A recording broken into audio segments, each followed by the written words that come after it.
शहबाज शरीफ साहब फरमाते हैं कि मैंने एक कशकोल तोड़ दिया है, इस कशकोल से हम कहीं के नहीं रहेंगे। ये शहबाज शरीफ साहब ने कहा।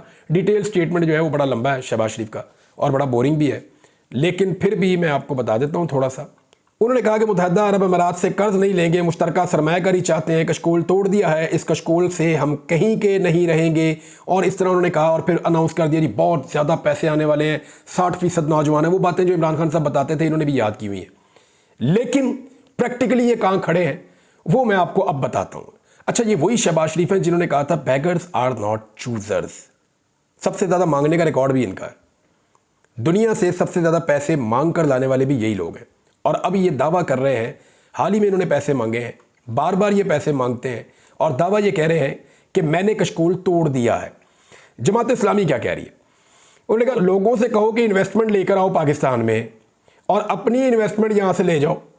कौन सा इखलाकी जवाज़ है इस हुक्मरान तबके के पास जो ओवरसीज़ पाकिस्तानियों से कहते हैं कि आप अपने रेमिटेंसेस भेजें, यानी आप बाहर से पैसा पाकिस्तान में भेजें और यहाँ पे रखें, और अपने पैसे आप जो ज़ाती हैं वो आप लेकर मुल्क से बाहर चले जाएं। हुक्मरान यही कर रहे हैं ना, प्रॉपर्टीज़ बाहर है, पैसा बाहर है। भाई आप इस मुल्क में हुकूमत कर रहे हैं, अपना पैसा तो पाकिस्तान में लेकर आए ना, ताकि लोग भी एतबार करेंगे जनाब इनके अपने हुक्मरानों ने अपने ज़ाती एसेट अपने मुल्क के अंदर रखे हुए हैं, लिहाजा ये मुल्क काबिल एतबार है, चलो हम भी पैसे लेकर इस मुल्क में चले जाते हैं।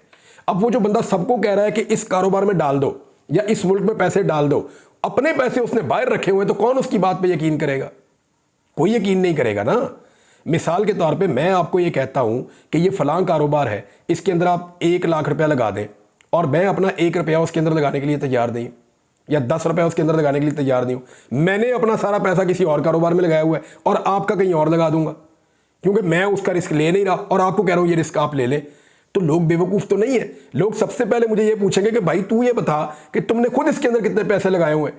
तो ये जो हमारे हुक्मरान है जो लोगों को कह रहे हैं पैसा पाकिस्तान लेकर आओ, तो लोग क्यों लेकर आएंगे?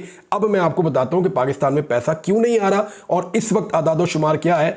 एक रिपोर्ट है जो बड़े शानदार सहाफ़ी हैं, बड़े जानदार सहाफ़ी हैं, शहबाज राणा साहब, एक्सप्रेस न्यूज़ से इनका ताल्लुक है, मैंने इनके साथ काम भी किया हुआ है, हम इकट्ठे काम करते रहे।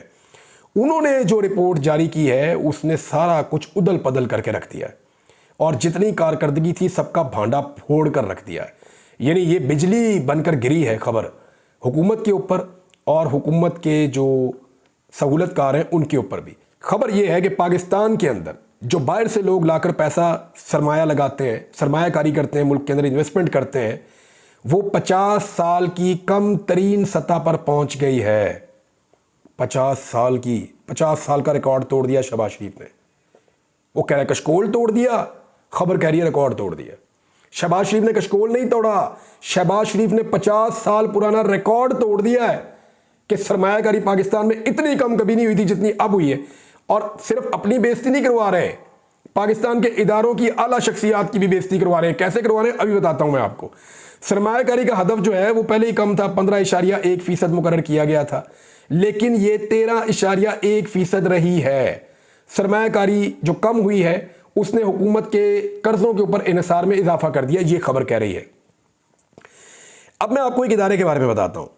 इदारे का नाम है SIFC, इदारे का नाम है SIFC। ये जो इदारा है इसका जो नाम बनता है वो है स्पेशल इन्वेस्टमेंट फैसिलिटेशन काउंसिल। ये इदारा बनाया गया पाकिस्तान में ख़ास मकासद के लिए, और ये जब शहबाज शरीफ साहब PDM की सरकार में वज़ीर आज़म बने तो तब उन्होंने ये इदारा बनाया था। इसमें वज़ीर आज़म होता है, कुछ वज़रा वफाकी होते हैं, आर्मी चीफ होता है और इसमें चारों सूबों के वज़ीर आला भी होते हैं।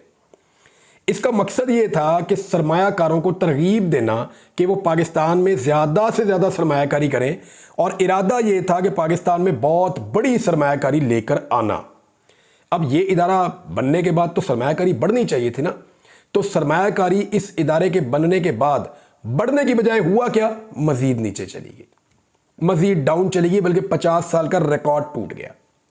मामला यह है कि शहबाज शरीफ साहब और इनके साथी और इनकी जो इकॉनमी की टीम है वो इस कदर फारिग है कि वो इकॉनमी को संभाल ही नहीं पा रहे, पाकिस्तान में सरमायाकारों के एतमाद को बहाल कर ही नहीं पा रहे। तो जब वो कर नहीं पाएंगे तो सरमायाकारी नीचे जाएगी ना। अब आर्मी चीफ को भी इसका हिस्सा बना दिया है हालांकि वो इसमें सिक्योरिटी प्रोवाइड कर सकते हैं या जो उनसे इनपुट मांगी जाएगी वही दे सकते हैं, लेकिन मामला ये है कि अगर ये रिकॉर्ड लगा है तो सबके जिम्मे लगा है फिर। और स्पेशल इन्वेस्टमेंट फैसिलिटेशन काउंसिल इसका नाम है, और इसका जब इजलास होता है तो सबको बुलाया जाता है, लेकिन 25 तारीख को जो इजलास हो रहा है उसमें भी एक अफसोसनाक खबर ये आई है कि एक सूबे के वजीर आला को इसके अंदर माइनस कर दिया गया है। अब तक उनको नहीं बुलाया गया। वो अली अमीन गंडापुर है, पाकिस्तान तहरीक इंसाफ के वजीर आला खैबर पख्तूनख्वा, उनको नहीं बुलाया गया, बाकी सबको बुलाया गया है। और 25 तारीख को मुबैना तौर पे ये मीटिंग होने जा रही है। अब 1973-74 में ये हुआ था कि जो सरमायाकारी की शरह थी वो 13.2% तक पहुंच गई थी, जो बहुत कम थी। 13.2% तक पहुंची थी 1973 में, 74 में, उस साल के अंदर 73-74 का जो साल था, कितनी हो गई थी? 13.2%। और आज कितनी है? 50 साल का रिकॉर्ड तोड़ने के बाद शहबाज शरीफ साहब कह रहे हैं कशकोल तोड़ा है। नहीं जी, आपने रिकॉर्ड तोड़ा है, क्योंकि 50 साल का रिकॉर्ड तोड़ दिया आपने लोएस्ट, कम तरीन सरमायाकारी का जो आपके मुल्क में हो रही है। और स्पेशल आपने इनिशिएटिव्स लिए थे, इसके बावजूद ये हाल किया आपने। नाज़रीन, आखिरी खबर जो मैं आपको देने जा रहा हूँ ये बहुत इंपॉर्टेंट है। इमरान खान साहब का साइफर केस में अंदर रहना और इद्दत केस के अंदर रहना तकरीबन नामुमकिन होता जा रहा है। अब सिर्फ एक मुकदमा है जिसके अंदर उनको अंदर रखा जा सकता है, वो ये है कि जो ट्रायल कोर्ट में उनका एक केस चल रहा है अलकादर यूनिवर्सिटी वाला, उसमें उनको सज़ा दे दी जाए। लेकिन उसमें सज़ा देने के लिए कम से कम 2 महीने का वक्त लगेगा, यानी 1.5 से 2 महीने कम से कम लगेंगे अगर अलकादर यूनिवर्सिटी वाले मामले में इमरान खान को सज़ा देनी है तो फिर इमरान खान साहब तो बाहर आ जाएंगे। तो अंदर कैसे रखा जाए इमरान खान को?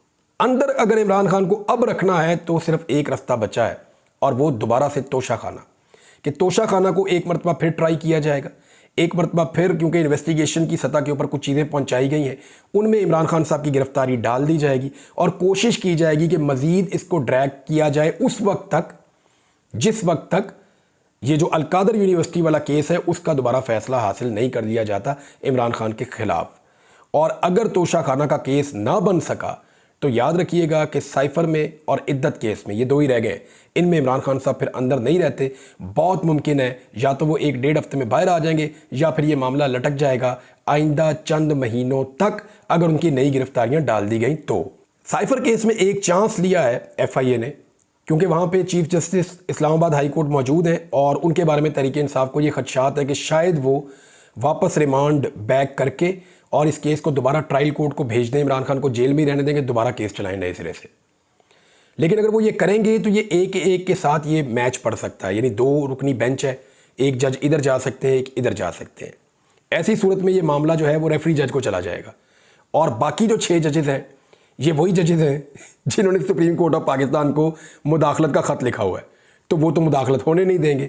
तो साइफर में तो मुझे बहुत मुश्किल लगता है। ज़्यादा से ज़्यादा ये है कि फ़ैसला महफूज करके उसको लंबा कर दिया जाए, और कुछ नहीं है। अब तक के लिए इतना ही। अपना ख्याल रखिएगा, अपने इस चैनल का भी। अल्लाह हाफ़िज़।